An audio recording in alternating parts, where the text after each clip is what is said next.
Yo, what's happening, people? Hope you survived another week on planet Earth. My name's Dan, and welcome to the very first Brothers Behaving Badly podcast. On the other line, I have my brother Darren, and we're basically going to chat shit about stuff we enjoy, and see if anyone is insane enough to listen.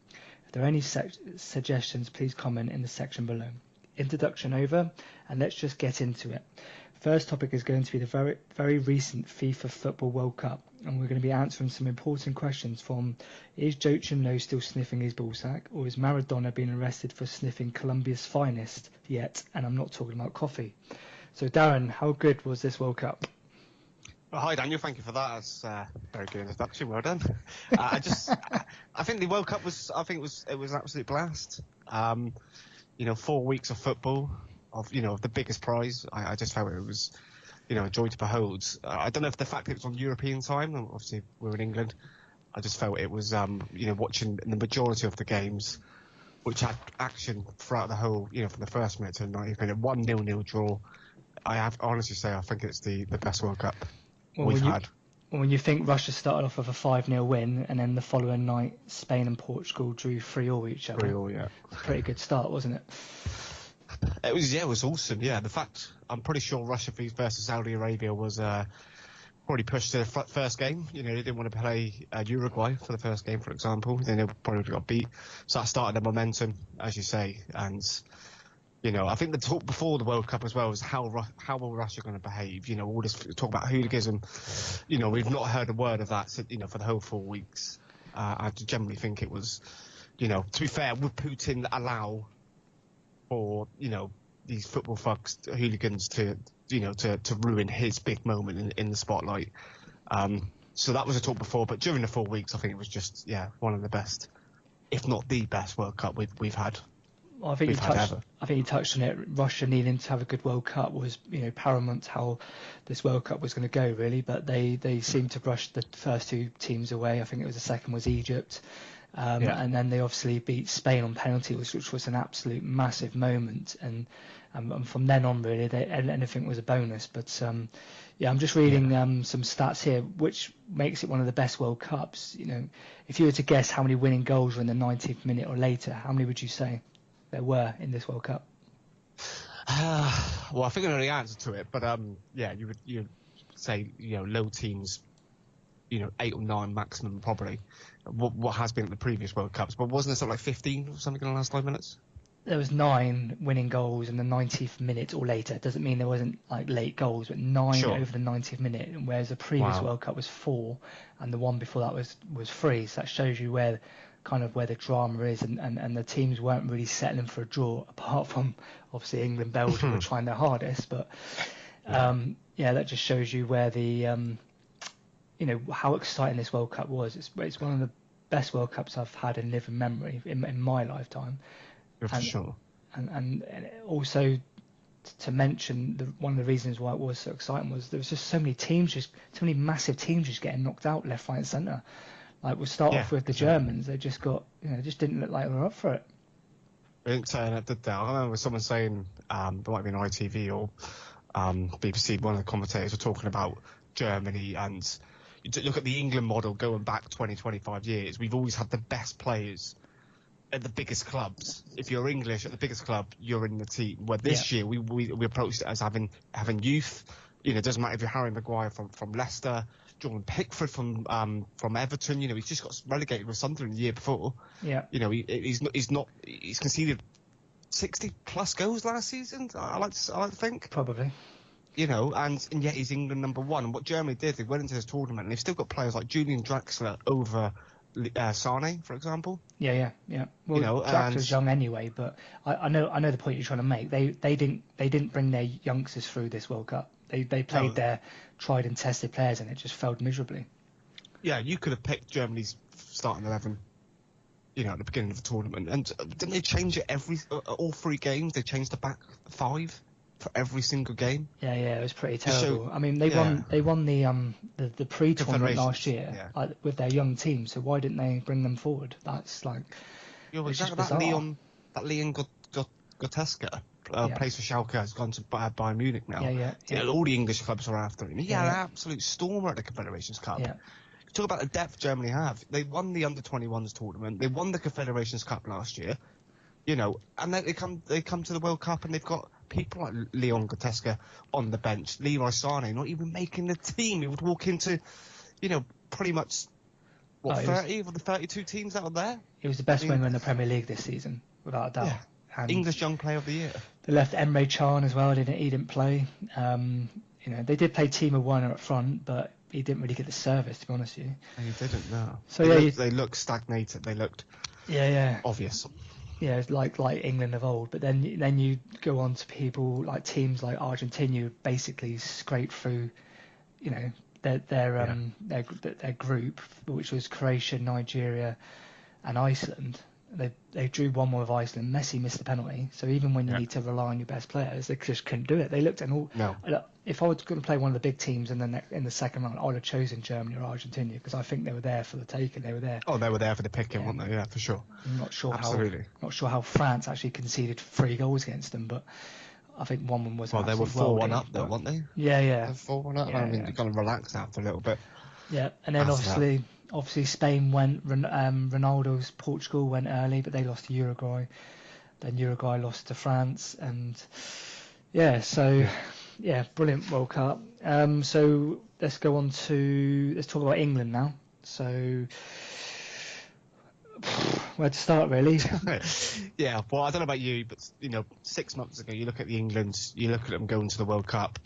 You didn't have a hope in hell. We'll take you back to 18 months ago. Sam Allardyce got the job, or 2 years ago. Sam Allardyce got the job. Wasn't number one, but he was arguably maybe English best manager in England as an Englishman.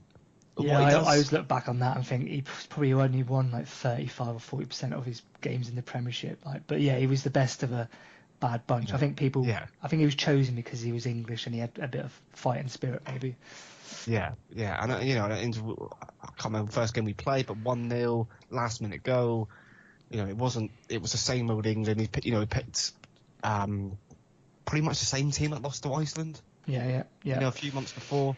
It's probably a blessing in disguise that he was Sam Allardyce being Sam Allardyce.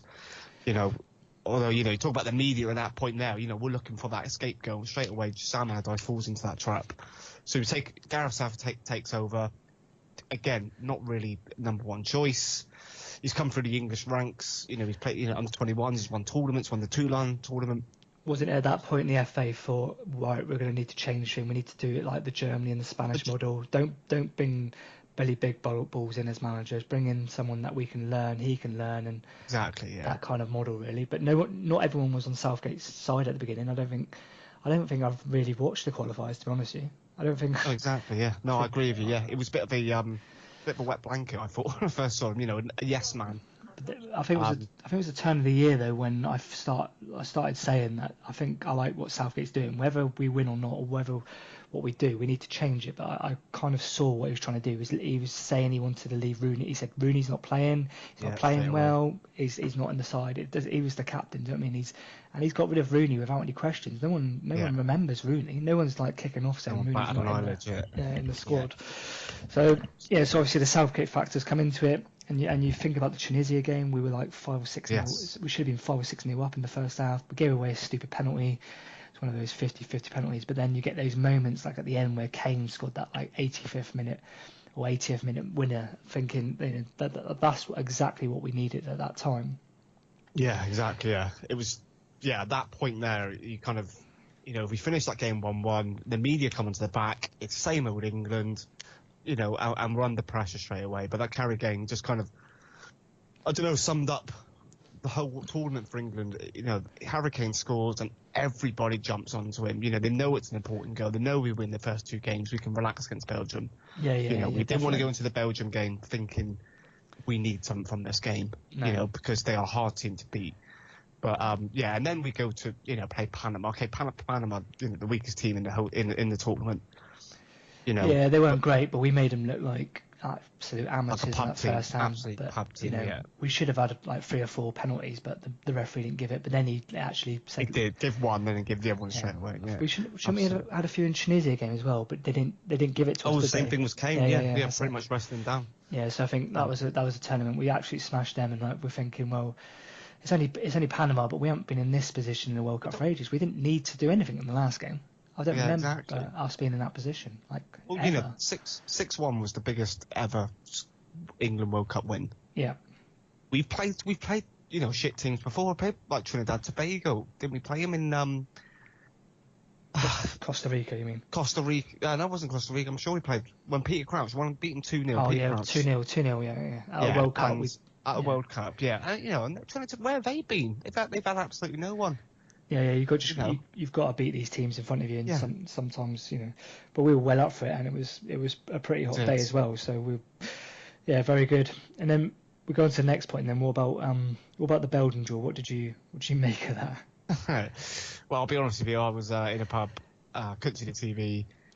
I was a few drinks in and don't really remember a lot of it, but I remember friends telling me, it was a bit of a shambles. No team wanted to win. I mean, Januzaj scored the winning goal, but I mean, even you said, wasn't the keeper standing like too far to the right anyway? And well, the way it's the only game I didn't have a drinking because there was no like nerves or whatsoever. And yeah, I think when Januzaj scored, I think Danny Rose was sitting on his arse. I think Pickford was over to the left-hand side of his goal. Januzaj thought this is my moment. Even Roberto and Martinez going, oh shit, I don't think we actually wanted to score here. And then the defining moment for me was when Rashford was one-on-one with Courtois, and Courtois has given Rashford the whole right-hand side of his goal, the keeper's right. Rashford puts the keeper's left. The ball looks like it was actually missing anyway. Courtois got a finger on it. I don't think he meant to, and then both of them were like, but you could tell from before the game started, I wanted England to win to show their kind of like dominance, progression. But it's probably the right decision in the end, and I think Southgate probably knew it, and of course he took us down the other route. Yeah, exactly. The door opens like that in a World Cup. You go on a few games. We're 20 minutes away from a World Cup final. If we went out in the Belgium game and we started Harry Kane, to ensure he got the golden boot. We started with a half decent team, and we beat them.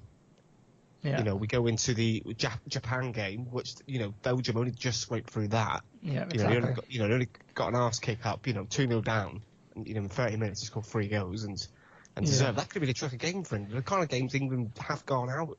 In the past, our toughest game, was the Colombia game. It showed again. We had that nerves. We 90th minute controlled the game, and they sent it back. I thought we looked extremely good in that game without actually making too many chances. We weathered the storm. They were kicking lumps out of us. They were going at the referee. Matey boy should have been sent off for headbutting Henderson. Henderson made a meal out of it. But it did. You can't be doing that, can you? And had about 5 yellow cards anyway, regardless of that. It's ridiculous. We'll get onto VAR in a moment, but how's VAR? What are they doing in that control room? What are they actually looking at? Like with the penalties, and it's just like beggars belief, really. But yeah, the Colombia penalties was something I'll remember for a long time. Like, it's one of those moments where we've just got that little chip off our shoulder, going like we've won a penalty shootout. That's the first ever World Cup penalty shootout win. Yeah, exactly. It's always been the same old story. The 96 Euro 96 song. Same old story. Yeah. We've been there before, but I think that just epitomised. I think Gary Neville said we learned more from a 1-1 penalty win than we would have done if we just went through and won 1-0. Yeah. It took us up for the Sweden game, and apart from a dodgy 5 minutes, the second half, we dominated that game. We never looked like losing. No. Just going back to Colombia again, one of the moments of the World Cup for me is when Dyer scored that penalty. I couldn't look. I usually watch the penalties, but that was the first penalty I haven't watched for a while, and we obviously celebrated. And I just screamed out the back door, and I just heard 2 other men scream from their houses as well, which I thought was brilliant. But yeah, But that's what passion's about, isn't it? That's what we wanted, and that's when people started to believe maybe we could do something. United the country, then absolutely correct. And then going to the Sweden game, what was it? 26.5 million people watched the semi-final. Yeah, it was more than any sporting event for a long. It was more than the closing ceremony at the Olympics. It was just Exactly, incredible. yeah. So even not a brilliant England team, and people want it. People want it. Do you know what I mean? It's like Yeah, that's I mean, yeah. what was summing up for the tournament on England's side? Yes, we had an easy route. Yes, we only, beat Tunisia, Panama, Colombia, and Sweden. But you look at the Colombia game, the penalties. I can't remember the two Colombian players, but all game were the last 30 minutes in extra time and the penalties. They kept yapping at John Stones and Harry Maguire. Yeah. And when Eric Dyer scored that penalty, you see the pictures. Yeah. They turn around. The first instant they do, they turn around and they give it back to the Colombian boys. As if to say, there you are, here's your two fingers. Do one basically, and then the whole group of England just jumped on each other. Just that unity, we've never seen that before. You see Jesse Lingard and Dele Alli doing their Silly like dances. I love it. Their silly dances and their handshakes, and they're and they're racing each other on the treadmills and the bikes and stuff. It's like unity within a company. We never had that. You can't imagine David Beckham or Jamie Carragher and Gary Neville doing that years ago. No. It's just. I think that was my defining moment. It was a different feeling to this England side. As you said, we could have easily lost those games in the past, and getting to the Croatia game, I feel it's an opportunity missed. That first half we should have been 2 or 3 up, shouldn't we? And Harry Kane should have been squaring it to Sterling. For sure. That should be 2 or 3. We probably should have made it. And I think Southgate's tactic awareness towards the second half was a bit. He showed a bit of his amateur side. He's not changed that 5-3-2. The whole tournament. The whole tournament. I took say your tactics there. I mean, you look back at the Tunisia game. I know it was 1-1 for what 40 odd minutes, a long time, and all Gary Neville and everyone was praising the way Gareth Southgate stuck to his guns, played passing football at the back, and never changed it. And we got that.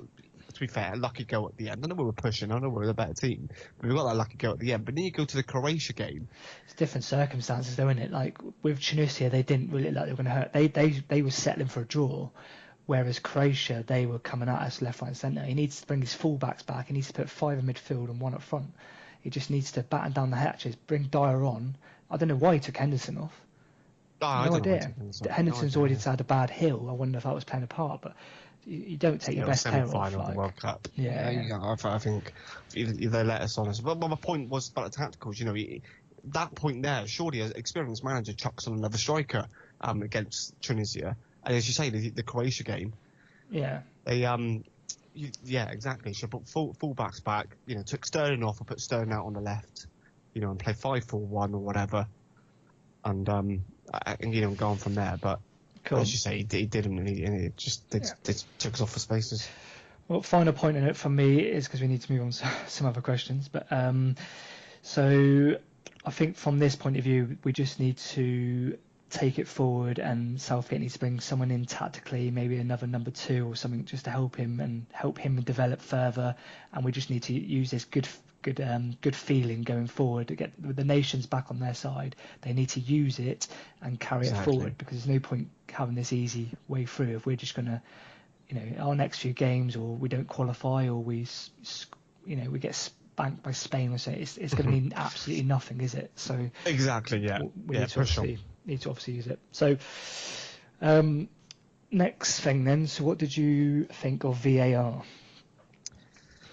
Well, we've had it in the English League, Premier League for last 18 months, like on and off. It was on the League Cup, was it first, and then part of the FA Cup. They were selecting games to use it. It was I think it was a Liverpool Southampton game or Liverpool West Brom, and it was just. I think it was an FA Cup, Liverpool Everton, and it was just absolute carnage. No one knew what was going on. They stopped the play. The referee's got his finger in the air. Even the players looking around going, I don't know what's going on. The crowd doesn't know what's going on. It goes on for 30 seconds or a minute, but you have that disconnection. I just felt that was going to come into the World Cup. But having said that, during the World Cup, it had its dodgy moments, but I think overall, it was better. Apart from the final with that ridiculous handball, Was there any other contentious VAR decisions in the knockout stages? I can't remember there being one, apart from maybe the red card against Colombia. But It definitely made it more exciting. There were a couple moments, but I think the rules state unless you're 100% sure that you've made a mistake, then you should stick to your original decision. It, yeah. And like the France one you just mentioned, he wasn't sure. He went back for a third look. I think you could see him come, and he obviously wasn't sure. So I don't know how we could give that. I think some referees maybe felt a bit pressure. So we look at the Iran Portugal game. Although Iran were the better team by far in the second half. They got given a goal, didn't they? Yeah. It was a similar one. I think it was the one the night before.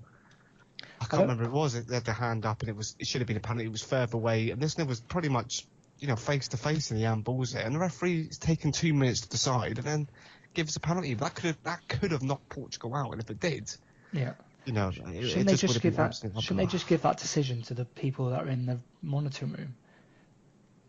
Because there's four of them in there. I don't exactly know what they're doing. But how is that going to work in the Premiership? You're not going to have that many people refereeing a game. So maybe the fourth official in that game looks, as it goes live, he gets fed the pictures, and then maybe he makes a decision. But only if he's 100% sure that is a deliberate foul. Clear cut. Well, you got in cricket as well. Yeah, it has to be. You have to have reasons to overturn the original decision. Yeah. So you have it. In cricket, you have the Hawkeye comes down. If it's on the line of just outside the off stump, leg stump, or if it's just go clipping over the stumps, but it's marginal. They have it as umpire's call, and you can't overturn that. It has to be, 3 red lights in an LPW decision. Yeah. It has to be obvious. It has to be clear and obvious, as you said. And I just think some of the decisions were a mockery. And it's a shame to Croatia. It probably didn't change the outcome, but it certainly changed the momentum in the game. And they need to work on it. But to have it at the biggest stage of a football tournament, I felt it was rushed. I just felt it was rushed, but it did have excitement, and it still has that human error. I did find towards the end of the tournament they used it less and less, whether they were fine-tuning it. But yeah, it's been miles better than it was at the beginning of the Premiership season. Sure. So they just need to tweak it. One of the moments I remember is when Neymar was rolling around like a little child, when Matey Boy stood on him. So what's the referee what's the referee actually seen when he's on VAR? Has he seen that stamp on his hand? Yes, clearly. He obviously doesn't think it's a red card. I think he gave him a yellow. But then what about Neymar's play antics? Well, why aren't they doing anything it's about cheating. that? Yeah, it's diving, isn't it? It is cheating. He's trying to get the other guy. He should have got a yellow card as well. You're saying if you're looking at the VAR for things like that, then that should be, cool. That's just So. Well, final thing. How would you use VAR in real life? Would you use it? What, in my real life? Yeah. Walking down the street. I always remember that Paddy Power advert where they're at the queue for the bar. Oh, yeah. And that was one thing that winds me up in my life, is going to a bar and being ignored. Even on Monday, went for a quiet pub lunch, and there's 2 people behind me, and I could see the waitress wanting to serve them. That's what I would use VAR for. I was here first. You should give me my service. So yeah. What you're gonna have 8 refs walking behind you with TV? No, I'd say to the bar lady, she'd say, "Who's next?" I'll check VAR out. She'll check it out, and she'll realise I was there with my money, being patient, not kicking off, and then she'd realise that I need to be fair or drunk.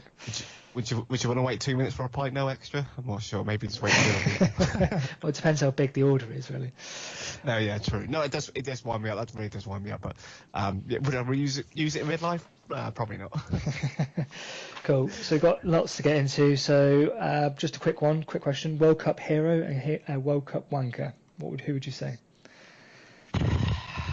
Well, World Cup wanker is an easy one. Neymar. Yeah. I mean, yeah, it's an absolute joke. One of the best players in the world. Sorry, touted as one of the best players in the world on the World Cup stage. And he's on the floor, for 14 minutes in open play? I mean, it's just... He was the most fouled player at this World Cup, apparently, which is understandable, but he was rolling around like a little Jesse. Yeah, but you look at people like Ronaldo and Messi, he's touted in the same breath as those, but he's got the arrogance without the... Do you not notice how Ronaldo, Messi and Neymar, all when they get tackled, they go off in a little tiny sulk, or they just go to the referee straight away? But you had Mbappe this year who got fouled quite a lot, but he didn't. It just made him better. No, So all well, these maybe big, that's just upbringing. That's just upbringing. Yeah, maybe that's just. maybe these But players yeah, are, yeah, you know. My World Cup hero would be Gareth Southgate. I think he has brought the whole good nation shout. together, and his moment at the end of the Colombia game just showed real passion, and that's what the World Cup's about, especially for England. If you just show that passion, then you're going to get a lot more people behind you. World Cup wanker, I would say, is probably Maradona. He's obviously still getting his narcotics through the door. No idea why. Maybe it's because he's bunging a few people. But I think you said to me it's because maybe he brings X amount of money with him Yeah, to exactly. FIFA. So Probably comes in for private jet, walks through customs. You know, there's no problem for him to walk in. You know, as you say, he's a VIP in Russia. They probably just treat him so. he'd be if you're a security guard, he'd be the first person you It's the check. first one you look at. Absolutely. When was the '94 World Cup when he goes to the camera and his eyes are all His puffed face. up and stuff? He's like, Yeah. imagine the people doing the drugs test. Oh, who should we drug next? Oh, I know him. Didn't he get caught for that though? He did get caught. Yeah, Yeah, that he was got right. caught. He Yeah. went to the camera and fucking eyes are pumped. It looks like he'd been on the session. Yeah, who should we drug test? I know him. The one that's doing fucking lines of coke off the centre spot. It's ridiculous, yeah. And then he gave it the two fingers, didn't he, when Argentina beat Nigeria, was it? I was saying that was just terrible. Like, what is it? And then FIFA ambassador. he got then there was paramedics around him after the game because he was ill apparently. Yeah. In finger quotes, ill. Right. Yeah, absolute shambles of a man. I don't know how that whole nation can like. And then he tried to get England kicked out of the World Cup, which I found out that he's got a Colombian TV channel. So it's no wonder he's trying to play up to them. Just absolutely. FIFA ambassador. He's wearing a Colombian shirt. I know he's stakes in Colombia, whatever. But he's he's an absolute mess, isn't he? Absolute mess. Cool. I was on the same on that point now. What would you say about like imagine Pele turned up and did lines of coke on, selling drugs and that in the stadium and falls ill afterwards, or Jeff Hurst and stuff. People, these iconic legends. Yeah. He's an iconic legend in Argentina. He's considered a god, and he's doing stuff like that. Yeah, I changed my mind to biggest wank because he probably is. That's unacceptable, as you say, but yeah. Cool. We've already touched on the Neymar antics. I think one of the other moments I want to bring up is when Ronaldo was helping Cavani off the pitch when he was injured. I thought that was quite a nice moment. Half of me says he was trying to get him off the pitch because Portugal were trying to score a goal, but he did take him off the pitch. I think that was quite a nice moment. Yeah, I agree. Yeah, absolutely. Yeah, but as you say, they were trailing. Was it 2-1 at the time? I think they needed a goal, but he didn't. I think he realised he was actually injured because I don't think Cavani's one to actually fake injury. No. He's not Suarez. He's a big He lad. didn't play. Exactly, and that's when they actually missed him against France big time. Yeah. Next on the agenda, we're going to talk about. We've already talked about Messi, Ronaldo, and Neymar. Who do you think should win Ballon d'Or this year? The age-old question. Well, popularity contest. It'll be Ronaldo or Messi. Is that right though? They make more money for FIFA than because they are front men for a generation. It is not right. Philip Lahm said it years ago. It is a popularity contest. And players of there's no doubt ilk will take. But I don't agree with it, and I don't think either of them deserve it. I personally don't think Neymar will ever win Ballon d'Or. The way he moans and his antics and the way he's always, I think he's talking about going to Real Madrid already. He doesn't care where he plays as long as he gets paid the money. I think Messi's obviously he's had an okay season on his standards, but nothing amazing. Ronaldo's had a good year with winning the European Cup again, but he's failed at another major championship. You mentioned to me Salah the other day. Again, he's done it for Liverpool, but he's not really done it. He brought Egypt to the World Cup, so you could say he's had probably one of the best years out of everyone. But I think my choice personally would be Luka Modric, and I say it because he's won 4 European Cups with Real Madrid. He obviously makes Real Madrid tick. He obviously makes Croatia tick, and I just think he's an absolute outstanding player.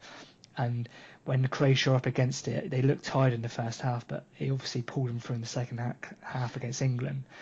And I think he's just one of those players that you just, similar to like Cannavaro when he won it in 2006 for Italy, he's just one of those players that's just lit up the world stage this year. Well, I totally agree. I think Luka Modric's been the best midfielder, for an age now, and he probably does deserve it. I would give Mo Salah a shout out as well. He's united a country. Shame he had a poor World Cup. He got injured just before, but I would give a shout out to him as well. I think he's been excellent for the Premier League. When you got Liverpool fans, going to mosques, and trying to work out what Ramadan is and stuff like that. He's what football's about. He's united. He's united. Well, Liverpool anyway for sure, and Egypt, and come third in the Presence running.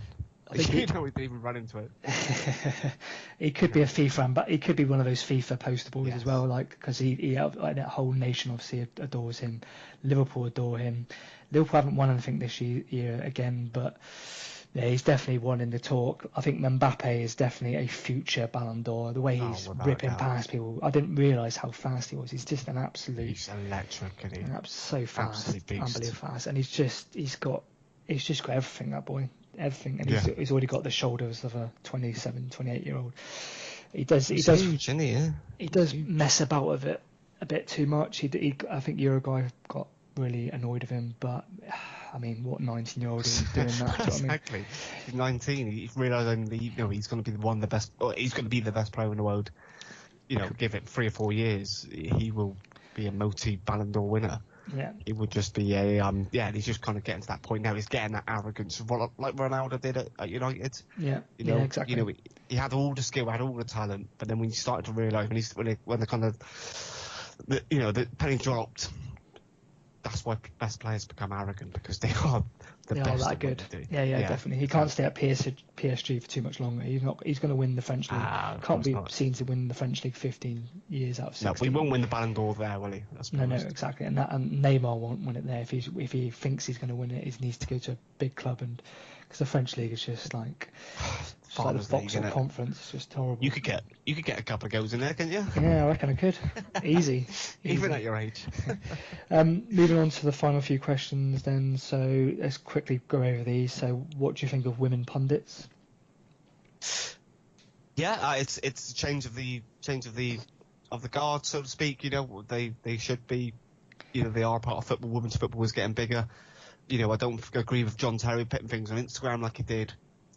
You have to accept it. It's whether you agree with it or not. Women are part of football, and you look at Iran. They don't allow women in the stadiums to watch a game. I mean, this is the 21st century. Yeah, exactly. Get over it. Get on with it. Yeah, my thoughts on it is there's a lot of people kicking off about it. There's loads of people on forums saying this is rubbish, but I actually think some of the women pundits were better than the men. I can't stand listening to people like Kevin Kilban and Phil Neville. I actually thought some of the women commentators, even the ones by pitch side, were really good, and I think knowledgeable. And people like Evra doing his funny faces when the woman was talking. Or I can't remember what he said. That's it. Absolutely ridiculous, and we need to move on with it. If they were talking rubbish and they weren't tactically aware and they were a bit out of their depth, then fair enough. But they weren't. They were actually very good at the way they spoke, and I think hats off to them, to the BBC and ITV for introducing them, because I think it was brilliant. I honestly thought the way they talked about it was brilliant. But they got the English. Sorry, go back to cricket a little bit. They got the English woman. I think she was a bowler about. I can't remember what she was, but she's now commentating. On the big games as well. Test matches have been on there, the 2020 games and the one days. And she's knowledgeable and she talks. Cricket pundits have a way to talk. Sometimes can be boring and talk about statistics and stuff. And she just knew everything. It was just because it was a slightly higher pitched voice. Yeah. Some people don't like it. So move on. Get over yourself. Yeah, exactly. Cool. Going on to the next bit then. Will an African team ever win the World Cup? Like Pele said in his famous quote years ago. They don't look any closer, do they? They don't. Well, Tunisia's their highest ranked team this year. And they got beaten. All three. Did Panama beat them as well last game? No, I think they beat the other game I didn't watch. Yeah. I can't remember. I'll have to have a look. I can't remember. It was 2-1 anyway, but I can't remember who won. But... Yeah. And then you look at Senegal. They were unlucky to go out, but could you actually see them They went out, but didn't they go out on something stupid like fair play? God, It went out on fair fair play, play, didn't wasn't they? it? Yeah. But their goal, the Japan goal, the mate boy was just standing on the not Japan goal. What game before maybe? I can't remember which other game it was. But he just standing on the post, leaning on the post. Oh yeah, the ball's it was gone over his head. ridiculous. Senegal. It was Senegal. Yeah. And Well, I don't know who they're playing, but yeah, and Nigeria. I mean, the Eagles, JJ Okocha. I mean, they've had good players down the years. I just don't think they have. No, there's nothing in the pipeline, is there? There's nothing. No. They almost need to get all their players into like a all-star team or something, because it would be amazing. But yeah, I don't think they're any closer. Tunisia beat Panama 2-1, by the way, so they did beat Panama. Yeah, well there you are. But yeah, exactly. But talking about an African team, you know, in our lifetime, whether they were one, probably not. But you know, you put an infinite number of monkeys in a room with an infinite number of typewriters, one of them will inevitably write Shakespeare, and that's. I wonder where you're going with that then. Well, yeah, inevitably one of them will write a line of Shakespeare. Yeah. Most of it, 99.9% of it will be absolutely rubbish. One of them will statistically write Shakespeare. So, yeah, will it happen? They probably will. In our lifetime, probably not. Cool. Two more things to go through then. So we discussed Mbappe. The French are going to be pretty hard to beat going forward, do you think, now that they've unlocked themselves? They've got a pretty frightening team, squad. but they did it in 98 and then won the European in 2000, 2002, knocked out in the group stages. Yeah, that's true. They're hot and cold. They are hot and cold. But yeah, going forward, if they continue the way they are, yeah. But unfortunately, all their players are young. They've won the biggest prize in football. Yeah. What else do you do after that? I mean, I don't know. But yeah, they are frightening on paper. But yeah, I mean, I don't know. What do you feel? Do you know what I mean? What if you won something at 19? Would you really? And a multi-millionaire. I mean, if you look at Mbappe and Griezmann, they're both young, and they've got Pogba, who looked half decent in the World Cup. He did looked alright. Let it go, Gwen. He's awesome. He looked pretty good for France. He looked really good. He looked like he was bossing it. A couple of their fullbacks looked half decent. Pavard scored that absolute blinder of a goal. Varney's young. He's 25, isn't he? Varney's won like 3 or 4 European Cups already. So yeah, is there motivation? Maybe not, but yeah, they do look frightening. All the question marks were over them before the tournament started, and they've obviously delivered. But yeah, it goes on in cycles, doesn't it? Maybe Germany would be better next time. Maybe England would be a bit better, and Spain might come back. So yeah. Final thoughts then. So the next World Cup is in Qatar. Any thoughts on that? Well, probably won't be going over because no beer. There's no beer. There's no beer. There's no. They have moved it till November, December, haven't they now? So it's going to be. It's a week. Yeah, a week before Christmas, isn't it? The final. Is it? Yeah. So that's going to be different. I don't know. Is the whole Premiership just going to shut down? You can't. Yes, it'll start early, stop, or. Yeah, let's have a look at. I don't know. I don't really know. Just have a look at the temperature in. Where did I say? Well, is there winter in it, which is about 45 degrees? Still on the equator. Let's have a look. I should have researched this before too. Yeah, brilliant. I don't.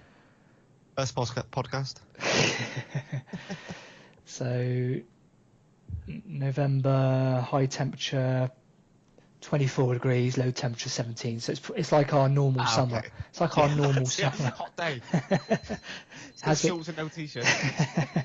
So it's a bit better than the 45 degrees that they were touting this time, because that was ridiculous. But then I think I've read somewhere that Australia actually went for it, and they wanted to change it to the winter because of their temperatures. Their temperatures their winters and our summer, and their temperatures are down, but they wouldn't give it to Australia. It just tells you it's all about. Yeah. Well, yeah, it just tells you all about money. Qatar said, well, we want to move it, and they're like, yeah, well, fair enough. How much money you got? Well, we'll move it then. Yeah, exactly. Yeah. Wasn't Zidane paid like £50 million to be the head spokesman for Qatar? I mean, I know he's from that area, but I mean, they're going to make all these high techs. They're going to make all these high-tech stadiums, but like the Qatar league's not exactly brimming with talent, is it? So you're going to have like Qatar Premier League games in like 6 years' time, like a crowd of like 200 in like a 90,000 stadium. Yeah, exactly. Yeah, it's not going to be. But I think that was your man's that corrupt guy. Whatever his name was. Blatter. Yeah, it was his idea to take football to nations that have never been. Probably a dig at England, at the time. He's gone to Russia. That was touted as being, suicidal. They don't allow motivate people into the country, and Qatar. If you hold a man's hand, two men holding hands, it could be. It's gonna be pretty. It's gonna be pretty mad. Yeah, I can't see many English fans going over there and people just forgetting where they are and having a drink or being a bit leery, and it's a dangerous place to go if you're being a bit leery. Do you know what I mean? But anyway, I'm not sure they're going to top Russia, to be honest with you. I didn't think I'd ever say that, but I think Russia was actually really, really good. It's one of the best World Cups I've seen for a long, long time. So sure. That pretty much wraps it up then. So if you enjoyed this video, then please subscribe and hit the like button. If you didn't like it, obviously don't do that if you think it was shit. But we'll see where we go. So thanks for joining us. Thank you. Bye-bye. Thank you. Bye.